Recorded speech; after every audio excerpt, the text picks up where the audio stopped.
بسم اللہ الرحمن الرحیم۔ لیلۃ الجائزہ یا انعام کی رات، تو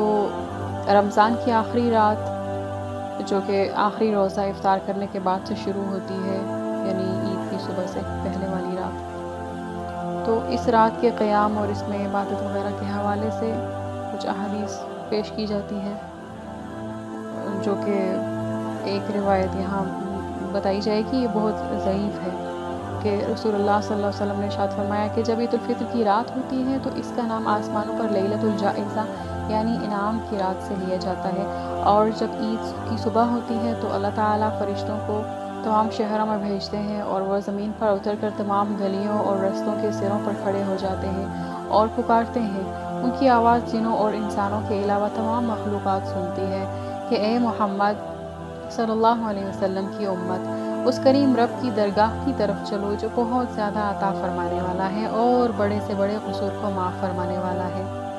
پھر لوگ عیدگاہ کی طرف چل پڑتے ہیں تو اللہ تعالیٰ فرشتوں سے دریافت فرماتے ہیں،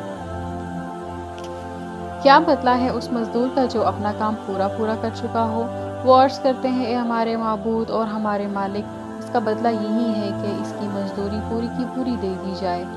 اس پر اللہ تعالیٰ ارشاد فرماتے ہیں، اے میرے فرشتوں، میں تمہیں گواہ بناتا ہوں کہ میں نے انہیں رمضان کے روزوں اور تراویح کے بدلے میں اپنی رضا اور مغفرت عطا کر دی۔ اب یہ حدیث ہے جس کی سند کے بارے میں علماء نے کہا کہ یہ درست نہیں ہے، یعنی انتہائی کمزور روایت ہے۔ اور یہاں ایک اور حدیث ہے ابن ماجہ میں ابو امامہ رضی اللہ عنہ سے مروی ہے کہ نبی علیہ السلام نے ارشاد فرمایا، جس نے عید الفطر اور عید الاضحیٰ کی دونوں راتوں کو اجر و ثواب کی نیت سے اللہ تعالیٰ کے لیے قیام کیا، اس کا اس دن دل مردہ نہیں ہوگا جس دن دل مر جائیں گے۔ یہ سنن نبی داؤد روایت حدیث نمبر ہے 1782۔ تو یہ حدیث ضعیف ہے، نبی علیہ السلام کی طرف منسوب کرنا ہرگز درست نہیں۔ اور الاذکار میں امام نووی رحمہ اللہ فرماتے ہیں کہ یہ حدیث ضعیف ہے، اور اسے ہم نے ابو امامہ رضی اللہ عنہ کے طریق سے مرفوع اور موقوف روایت کیا ہے، اور یہ دونوں طریق ضعیف ہیں، گویا کہ روایت ضعیف ہے۔ اور حافظ عراقی رحمہ اللہ فرماتے ہیں کہ اس کی سند ضعیف ہے، یہ انہوں نے اپنی کتاب تقریر احیاء علوم الدین میں کہا ہے۔ اور حافظ ابن حجر رحمہ اللہ جو کہ بخاری کے شارح ہیں، وہ فرماتے ہیں کہ یہ حدیث غریب اور مضطرب الاسناد ہے، یعنی اس کی جو سند ہے، چین ہے، وہ درست نہیں ہے۔ یہ انہوں نے الفتوحات الربانیہ میں جلد نمبر 4 صفحہ نمبر 235 میں ارشاد فرمائی ہے۔ اور علامہ البانی رحمہ اللہ نے اسے ضعیف قرار دینے کے بعد موضوع کہا ہے، اور سلسلۃ الاحادیث ضعیفہ حدیث نمبر 521 میں ذکر کرنے کے بعد ضعیف قرار دے دیا ہے، یعنی انتہائی ضعیف قرار دیا ہے۔ اور یہ حدیث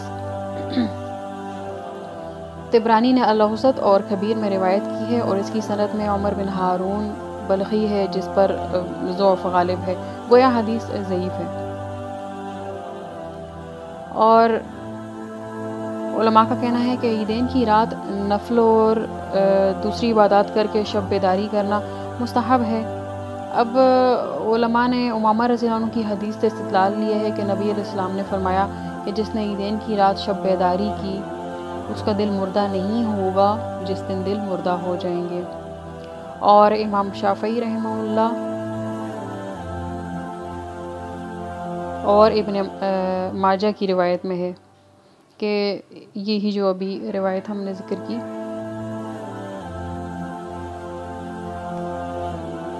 اس کو انہوں نے ابو درداء رضی اللہ عنہ سے موقوفاً روایت کیا ہے، اور ابو امامہ رضی اللہ عنہ سے بھی یہ موقوف اور مرفوع بیان کی گئی ہے، جیسا کہ ابھی بیان کیا تھا، اور ان سب طرق کی اسناد ضعیف ہیں۔ اور شیخ الاسلام ابن تیمیہ رحمہ اللہ فرماتے ہیں کہ جن احادیث میں عیدین کی رات کا ذکر ہے وہ نبی علیہ السلام کے ذمہ من گھڑت اور جھوٹ ہے۔ اب اس کا یہ معنی نہیں ہے کہ اس رات قیام مستحب ہی نہیں،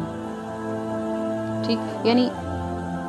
اس کو بالکل عام راتوں کی طرح رات سمجھا جائے، یعنی ہر رات قیام اور نفل اور نوافل وغیرہ جو بھی ہیں وہ ادا کرنا مشروع ہے، شریعت نے ان کی اجازت دی ہوئی ہے۔ اسی لیے علماء کرام کا اتفاق ہے کہ عید کی رات قیام کرنا مستحب ہے، جیسا کہ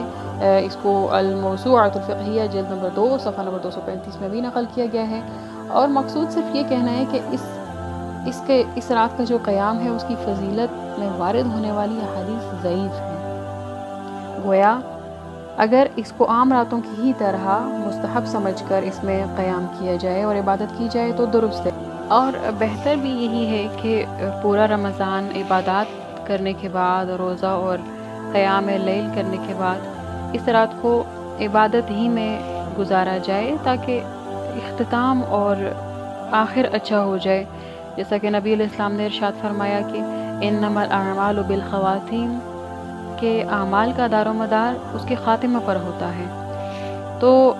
ایک اچھی چیز تیار کر کے اس کے اوپر خراب چیز کی مہر لگا دی جائے